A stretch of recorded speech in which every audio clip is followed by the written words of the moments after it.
Las personas solemos ser bastante malas haciendo predicciones, y los economistas todavía más. Y si no, ¿quién iba a predecir, por ejemplo, que el expresidente de Estados Unidos, Donald Trump, iba a lanzar su propia red social? ¿O que una pandemia iba a provocar un boom en la demanda de productos que significaría una crisis en las cadenas de suministro globales? A la hora de invertir tenemos que tener en cuenta otros factores como las expectativas implícitas, los modelos de negocio, las rentabilidades de la empresa, el contexto macroeconómico y de mercado. Vaya, que no es tan fácil como identificar la tecnología que mejor lo va a hacer y poner el dinero ahí. Así que hoy te traigo 10 ideas de inversión que creo que lo pueden hacer este año o la próxima década, porque ya sabemos que a corto plazo no sabemos qué puede pasar, pero sí que son 10 ideas que creo que reúnen una buena relación de todos estos factores, de expectativas implícitas, de modelos de negocio, de rentabilidad de la empresa y de contexto macroeconómico y de mercado.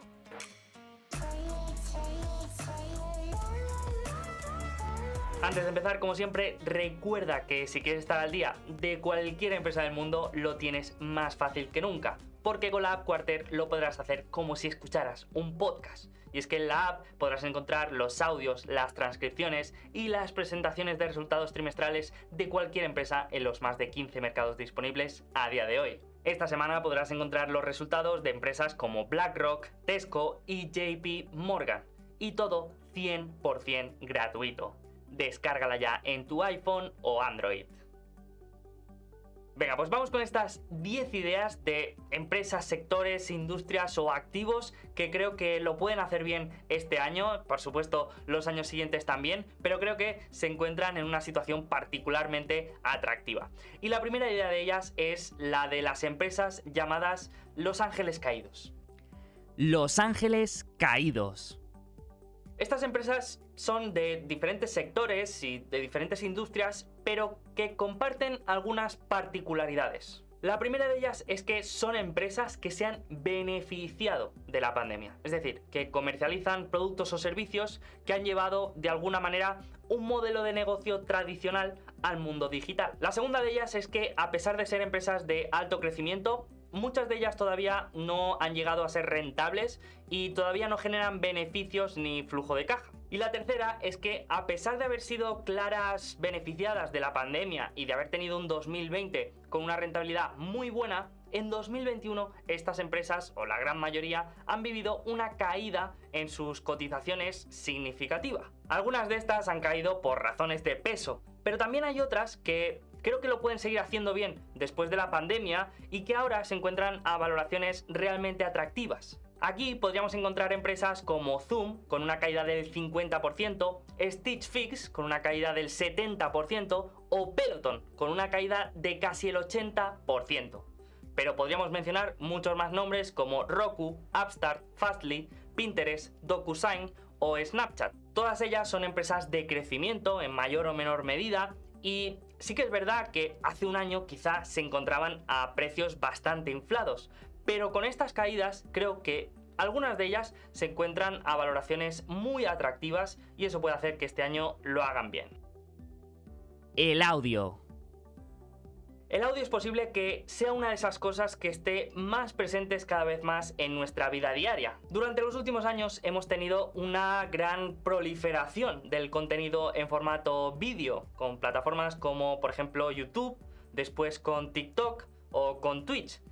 Pero con la vuelta a la normalidad, estoy seguro que el audio va a ir ganando más protagonismo. ¿Por qué? Pues porque el audio es el único contenido que puedes consumir mientras haces otras cosas. Puedes escuchar un podcast mientras haces las tareas de casa, escuchar hablar a alguien que te interesa en directo mientras entrenas, o escuchar un audiolibro mientras das un paseo. Y sí, ya sé que llevamos muchos años escuchando música con auriculares, pero lo que ha cambiado es que ahora hay mucha menos fricción. Con la llegada de aparatos como los AirPods de Apple, que se conectan rápidamente a nuestros dispositivos, no tienen cables y son extremadamente cómodos, el consumo de audio va a ir ganando mayor protagonismo en nuestras vidas. Este año hemos visto, por ejemplo, el boom de plataformas como Clubhouse o nuevas funcionalidades como los espacios de Twitter, pero si miramos, por ejemplo, los podcasts, en los últimos 10 años el consumo de podcasts no ha parado de crecer.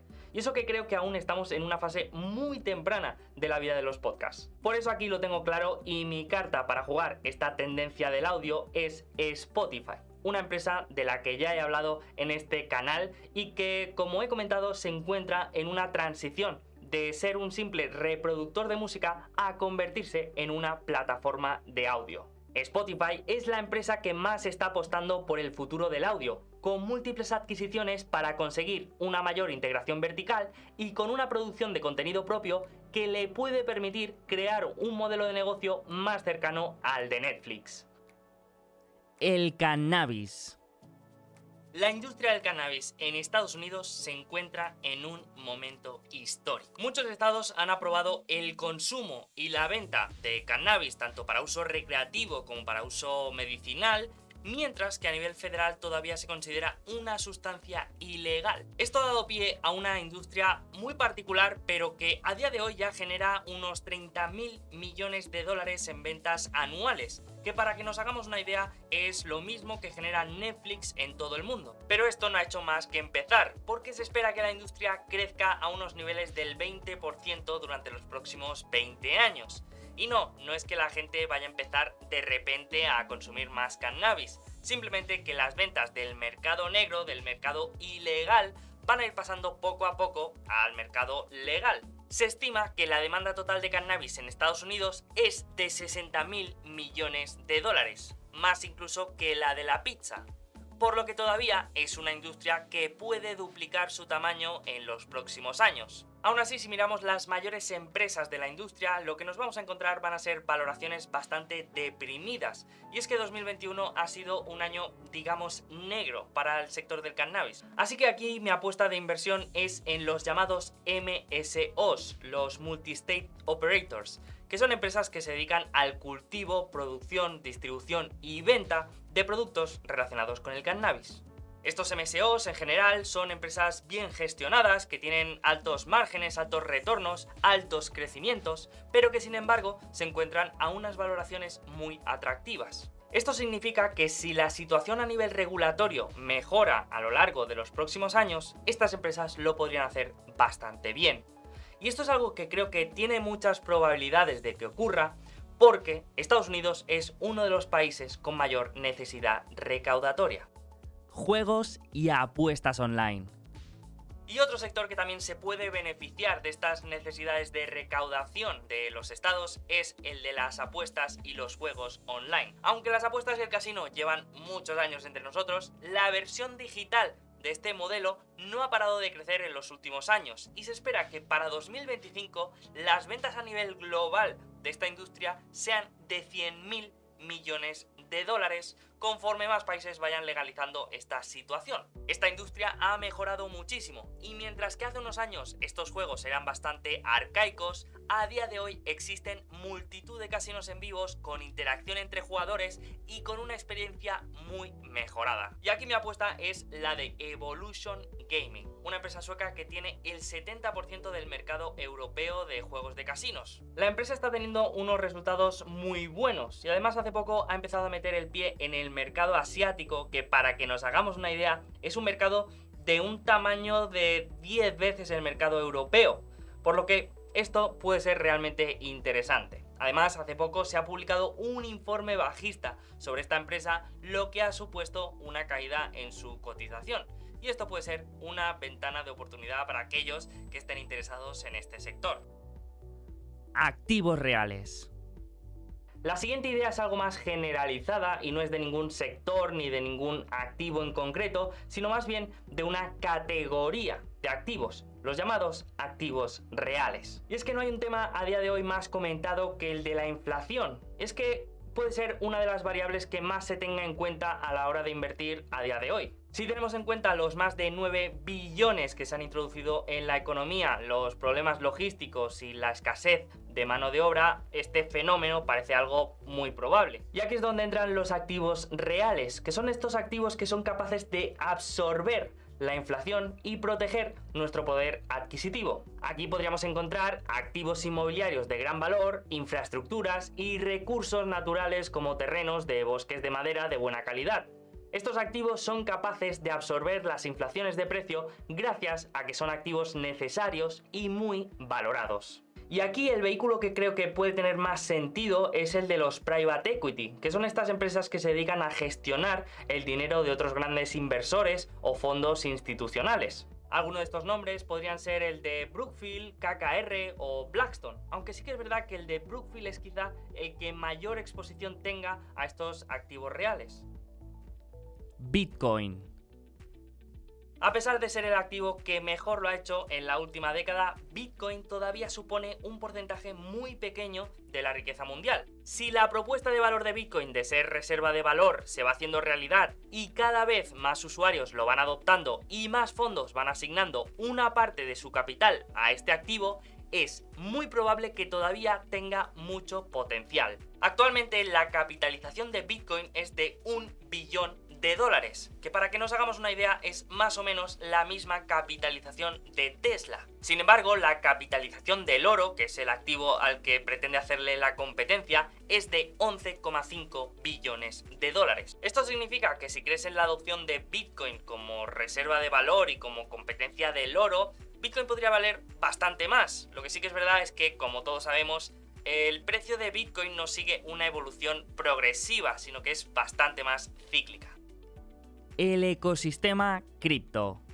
Sí, ya sé que he mencionado Bitcoin, pero el mundo cripto me parece algo diferente, al menos yo lo considero como dos cosas distintas. Y a pesar de que creo que el mundo cripto está lleno de estafas, de humo y de burbujas, creo que también hay alternativas para los inversores más fundamentales. Empresas como CoinShares, Coinbase o empresas de minería de criptomonedas son modelos de negocio rentables que todos conocemos y que se aprovechan del boom que hay en el ecosistema cripto sin necesidad de tener una exposición directa al precio de las criptomonedas. Por ejemplo, Coinbase es un exchange de criptomonedas que se beneficia de la volatilidad que haya en el mercado, es decir, de las veces que los usuarios compren y vendan, independientemente de si los precios se mueven para arriba o para abajo. Por eso, aunque no creas en los proyectos que puedes encontrar en el mundo cripto, existen alternativas de inversión que pueden ser muy interesantes y que lo pueden hacer muy bien. El oro. Invertir en oro seguramente no ha sido una de las mejores decisiones en los últimos años. De hecho, en 2021 el oro ha sido una de las commodities que peor retorno ha tenido, con un menos 4%. Sin embargo, tenemos delante un escenario con varios factores que pueden hacer que el oro lo haga mucho mejor este año. Por una parte, tenemos unas perspectivas de inflación que parece que van a ser mucho más altas que la media histórica. Si a esto le sumamos los problemas en las cadenas de suministro mundiales y la escasez de mano de obra, esto puede suponer una gran presión sobre los precios de muchos productos. Y cuando hay inflación, los inversores suelen buscar aquellos activos que son capaces de proteger su poder adquisitivo, como por ejemplo el oro. Es verdad que en los últimos años Bitcoin le ha hecho algo de competencia al oro como activo reserva de valor, pero tenemos que tener en cuenta que esto lo hemos vivido en un contexto de crecimiento económico. En un contexto no solo de inflación, sino también de deflación, es decir, de reducción del crecimiento económico o directamente de crisis, los inversores podrían poner el modo antirriesgo y no ver con tan buenos ojos la inversión en Bitcoin. Por eso el oro podría ser ese activo refugio de última instancia que podría hacer de colchón en una cartera en caso de caída en todos los demás activos. China. 2021 ha sido un año complicado para las empresas chinas. Ya sea por un clima político desfavorable o por el riesgo del efecto arrastre del sector inmobiliario con la caída de Evergrande, el índice de China ha tenido una caída del 20% en 2021. Y no quiero entrar a valorar si China va a entrar en crisis o si el gobierno va a poner más trabas a las empresas tecnológicas, porque eso es muy difícil. Lo que sí que podemos ver son empresas como Alibaba, Tencent, JD o Baidu, que tienen unos números bastante buenos, pero unas valoraciones ridículas si las comparamos con las empresas comparables americanas. Y sí, sé que no es una comparación justa y que hay muchas diferencias, pero aún así no veo un futuro tan pesimista como el que reflejan sus valoraciones, y por eso creo que lo pueden hacer bastante bien en los próximos años. El metaverso. Y por último, la palabra de moda de este 2021, el metaverso. Y la verdad es que no me suelen atraer mucho estos nombres sobre los que hay tanto hype y sobre los que se habla tanto. Pero en el caso del metaverso, creo que sí que es un concepto que puede tener sentido y que creo que puede estar más cerca de lo que muchos creemos, o al menos las versiones más iniciales. Y desde luego que esta es la idea más futurista quizá y sobre la que tengo que aprender más para poder posicionarme, pero a día de hoy creo que es un concepto que tiene mucho potencial. Y de la misma manera que con el ecosistema cripto, creo que hay alternativas para invertir en el metaverso sin invertir directamente en mundos virtuales. Una opción sería Autodesk, una empresa que ofrece herramientas para el diseño 3D y la arquitectura del mundo físico, pero que también se puede aplicar al mundo digital. Otra opción sería Facebook, que hace poco realizó una declaración de intenciones con el rebranding de nombre Meta. Con Facebook, por ejemplo, tenemos una empresa de publicidad muy rentable, en una posición financiera muy buena y que además tiene esta exposición al metaverso. Una exposición que ya se está materializando con la venta de productos de Oculus. Así que estas son las ideas y temáticas que encuentro más interesantes de caras a este año y por supuesto a los siguientes, ya que a corto plazo pues es muy difícil saber lo que pasará. Y nada, te animo a que me digas qué te parecen estas ideas, si estás de acuerdo con todas, si no estás de acuerdo con alguna, si crees que debería añadir otra idea que no está en esta lista. Así que os leo a todos y nos vemos en la siguiente.